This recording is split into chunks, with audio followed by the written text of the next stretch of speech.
அவுது பில்லாஹி மினஷ் ஷைத்தானிர் ரஜீம். பிஸ்மில்லாஹிர் ரஹ்மானிர் ரஹீம். அன்பார்ந்த நேயர்களே, பலஸ்தீன் மீட்பு போர் 646வது நாளை எட்டியிருக்கிறது. இந்த நாளில் இஸ்ரேல் தன்னுடைய பல்வேறு தகுதித்தங்களாலும் பல இஸ்ரேலிய இராணுவத்தினரை இழந்திருக்கிறார்கள். சாரால் குஸ் ஒரு பெரிய வேலையை செய்து கொண்டு இருக்கிறது. அது என்னவென்று சொன்னால், தொடர்ந்து இஸ்ரேலிய இராணுவத்திற்கு உணவும் ஆயுதங்களும் செல்லுகின்ற பாதையை தடுத்து வருகிறது. தண்ணீருக்கே தள்ளாடும் நிலை ஏற்பட்டிருக்கிறது. நேற்றும் இஸ்ரேலிய இராணுவத்தினரை தாக்கி இருக்கிறார்கள். ஆனால் வேறொரு வகையில் இஸ்ரேலிய இராணுவம் சலாதீன் ஸ்ட்ரீட் வழியாக முதலில் திறந்த வெளியில் உயரமாக உணவுப் பொருட்களையும் ஆயுதங்களையும் கொண்டு சென்று கமாண்ட் அண்ட் கண்ட்ரோல் சென்டர்களுக்கு கொடுத்து கொண்டு இருந்தது. அங்கிருந்து இஸ்ரேலிய இராணுவத்துக்கு உணவுப் பொருளும் தண்ணீரும் ஆயுதங்களும் போய்கொண்டு இருந்தன. அதை பெரிய அளவில் தடுத்து விட்டன. தாக்குதல், திடீர் தாக்குதல். போகிற எல்லா வாகனங்களையும் தாக்குவதில்லை, ஆனால் உணவுப் பொருட்கள் கொண்டு போகிற வாகனங்களை தெளிவாக தாக்குகிறார்கள். இஸ்ரேலிய இராணுவத்தினுடைய வாகனங்கள் செல்கின்ற போது அவர்கள் எந்த இடத்துக்கு போவார்களோ அங்கே நிலவெடி குண்டுகள் தயாராக இருக்கிறது. அவை வெடித்துவிடும்.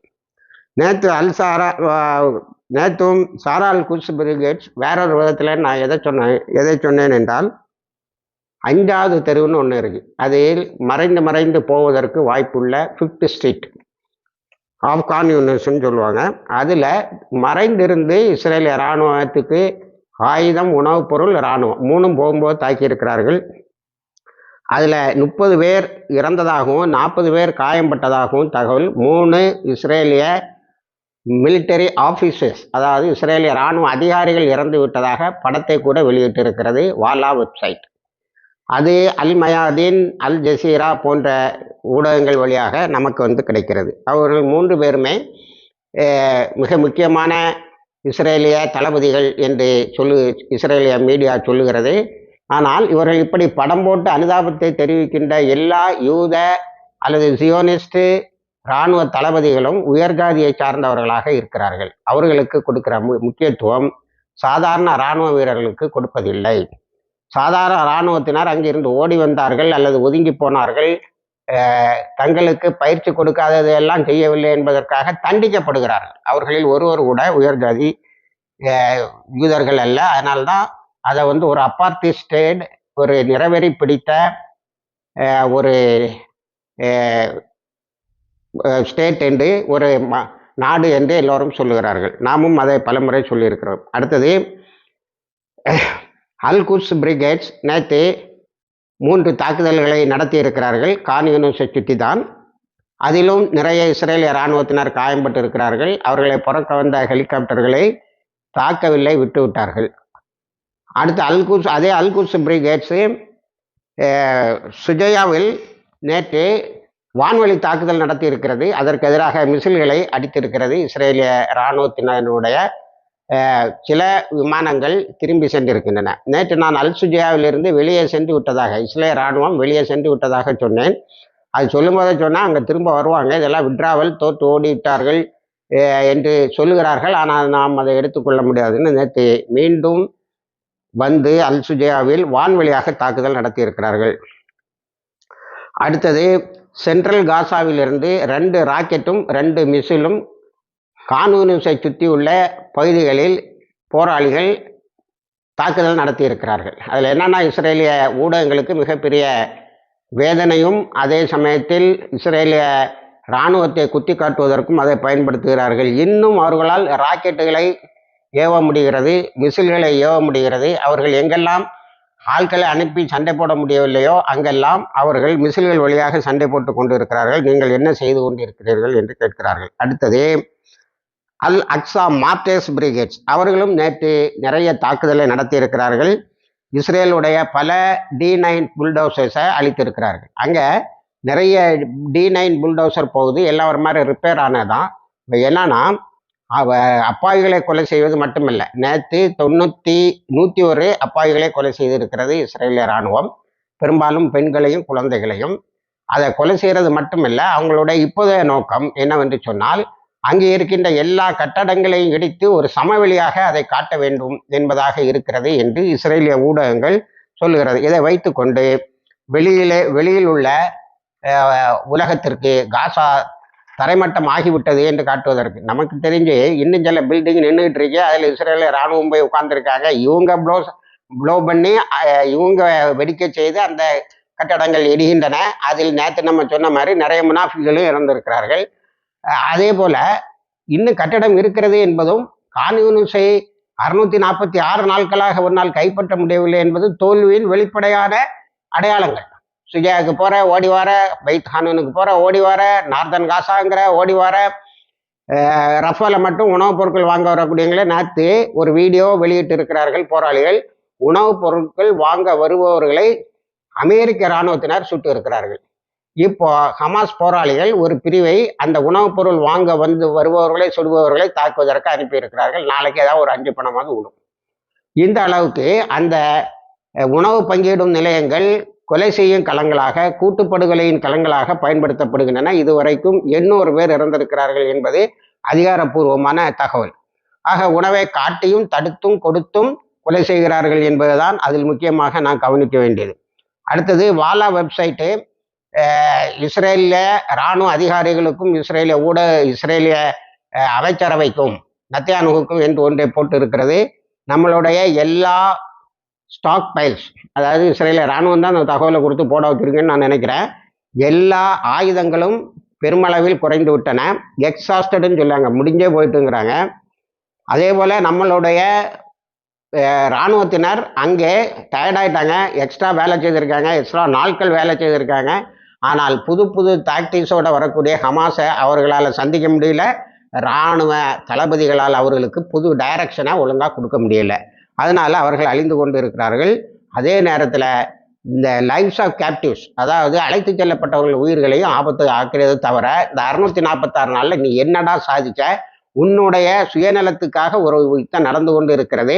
நம்மளுடைய காசாவில் இருக்கின்ற போர்சஸ் மட்டுமல்ல, படைகள் மட்டுமல்ல விரக்தி அடைந்து இருப்பது, இஸ்ரேலில் இருக்கின்ற ஒவ்வொரு குடிமகனும் விரக்தி அடைந்து இருக்கிறான். ஏனென்று சொன்னால் ஹூத்திஸை நீங்கள் ஒன்றுமே செய்ய முடியல.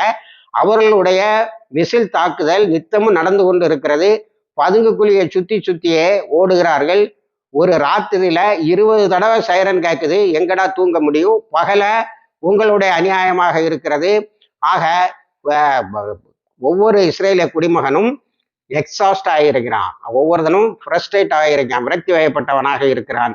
யுத்தத்தை முடியும்னு சொல்றாங்க. இதுக்கிடையில ஒரு பெரிய சாதனை என்று சொல்ல வேண்டும். இதுவரைக்கும் 57,882 பேர் ஷஹீதாகி இருக்கிறார்கள். ஏறத்தாழ இன்னைக்குள்ள 102ஐயும் சேர்த்தா 58,000 பேர் ஷஹீதாகி இருக்கிறார்கள். 1,39,077 பேர் காயம்பட்டு இருக்கிறார்கள். இந்த ஷஹீதுகள் சாதித்தது என்னவென்று சொன்னால், சியோனிசத்துக்கு எதிராக ஒரு பெரிய யூத அமைப்பு வேலை செய்கிறது.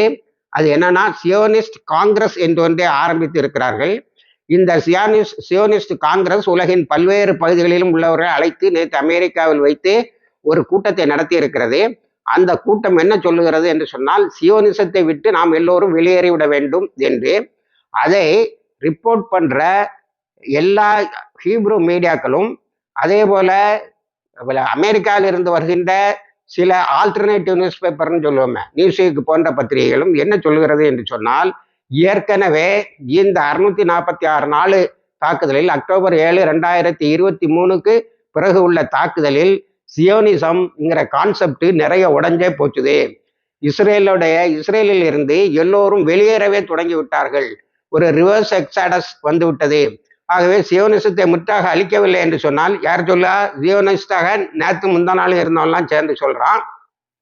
சியோனிசத்தை முற்றாக அழிக்கவில்லை என்று சொன்னால், நமக்குன்னு தந்த நாட்டையும் காப்பாற்றிக்கிட மாட்டோம். யூத மதம் என்பது ஒரு கொலைவெறி பிடித்த அப்பாவிகளையும் பெண்களையும் குழந்தைகளையும் தண்ணீர் கிடைக்கக்கூடிய இடங்களில் கூட குண்டு போட்டு தண்ணீர் கிடைக்காமல் வதைக்கின்ற ஒரு ஜுடேயா, ஒரு யூத மதம் மக்கள் மத்தியில் வைக்கப்படுகிறது 21 மாதங்களாக. அதனால் யூத மதத்தின் மீது நம்பிக்கை காப்பாற்ற வேண்டும் என்று எண்ணுபவர்களும், இஸ்ரேலை காப்பாற்ற வேண்டும் என்று எண்ணுபவர்களும் சியோனிசத்தை உடைத்தாக வேண்டும். அதை நாம் பெருமளவில் சாதித்திருக்கிறோம், அது தொடரும் என்று சொல்லியிருக்கிறார்கள். என்னை பொறுத்த வரைக்கும் இது கான்செப்ட் ரீதியாக, கொள்கை ரீதியாக மிகப்பெரிய வெற்றி. இந்த 58,888 பேர் 882 பேர் ஷஹீதாகி சாதித்திருக்கிறார்கள் என்று சொல்ல வேண்டும். இவர்களுடைய சகாதத்தை இன்று உலகம் முழுவதும் மக்களால் பேசப்படுகிறது, அனுதாபப்படப்படுகிறது. இஸ்ரேலும் ட்ரம்ப்பும் தனித்து நிற்கிறார்கள் என்பதை நாம் கவனிக்க வேண்டும். ட்ரம்ப் இன்னைக்கு டேட்ல இருதலை கொள்ளி. இஸ்ரேல் ஆதரிக்கவும் முடியாது, எதுக்கவும் முடியாது, உலகத்தில் இருக்கக்கூடிய பேசஸை காப்பாற்றவும் முடியாது. ட்ரம்ப்புக்கு இன்னொரு பெரிய தலைவலி என்னன்னா, நேற்று பென்டகன் ஒரு அறிக்கை விட்டு இருக்கிறது. பென்டகன் ஒரு மறுப்பை விட வேண்டிய ஒரு இதுக்கு ஆளாகிவிட்டது.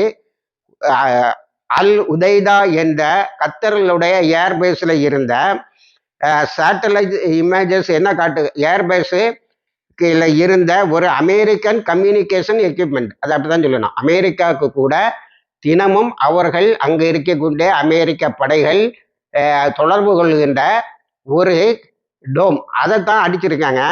அதனால பென்டகன் ஒரு அறிக்கை விட வேண்டியது வந்தது. சேட்டலைட் இமேஜ் வந்த உடனே அது சரியா தப்பா, உண்டா இல்லையாங்கிறத சொல்ல வேண்டிய வந்தது. Pentagon also conforms the same. அது பெரிய செலவில் கட்டியெழுப்பப்பட்ட, அதாவது வெளியில் இருக்க தகவல் படி $5 மில்லியன் ஒரே ஒரு கம்யூனிகேஷன் டோம், அதை அடிச்சிருக்காங்க. அப்போ ஈரானுடைய தாக்குதலுக்கு அமெரிக்கா பயந்ததனுடைய மிக முக்கியமான காரணம் என்னவென்று சொன்னால், அமெரிக்க படைகளுக்கும் கத்தரில் இருந்த அமெரிக்க படைகளுக்கும் அமெரிக்காவில் இருக்கக்கூடிய கமாண்ட் சென்டருக்கு இடையில உள்ள கம்யூனிகேஷனை முதல்ல கட் பண்ணியிருக்காங்க. உடனே சரண்டர் ஆயிட்டான். ஆனால் இதுவரைக்கும் இது வெளியில வரல. இப்போ சேட்டலைட் இமேஜஸ் வழியாக தான் இஸ்ரேலில் நடந்த நஷ்டங்களும், ஈரான் அன்னைக்கே ஓப்பனா எல்லா பத்திரிக்கையும் விட்டான், எழுதுங்கடா அப்படின்னு சொல்லி. ஆனால் இங்கே இஸ்ரேலில் இப்போதான் சேட்டலைட் இமேஜஸ் கவுண்டர் செக் பண்ணுறது, கிராஸ் செக் பண்ணுறது எல்லாம் நடந்து செய்திகள் வந்து கொண்டு இருக்கிறது.